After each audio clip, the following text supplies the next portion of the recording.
បងប្អូននិយាយទៅសាំងនៅស្រុកខ្ញុំនៅសល់$2.65 ថា65សេនចុះអូខេហ្នឹងហើយ$2.65សេនអាហ្នឹងឡានខ្ញុំត្រូវចាក់ premium បើសិនជាធម្មតាវិញណាវាថោកជាងហ្នឹងទៀតយល់ខ្ញុំនិយាយហ្នឹងហើយហើយបើសិនជាយើងប្រៀបធៀបពីសាំងរង្វាស់សាំងនៅស្រុកអាមេរិកហើយនិងរង្វាស់សាំងស្រុកខ្មែរពី gallon ទៅនេះ2.24 regular តែឡានខ្ញុំចាក់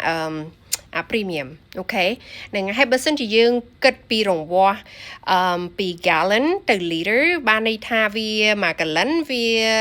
3.78បើសិនជាខ្ញុំធ្វើតួលេខបងប្អូនណា1លីត្រឥឡូវនេះប្រហែលជាខ្ទង់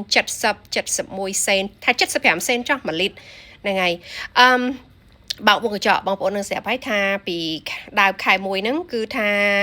រដ្ឋាភិបាលសហរដ្ឋអាមេរិកបានន័យថាមានការ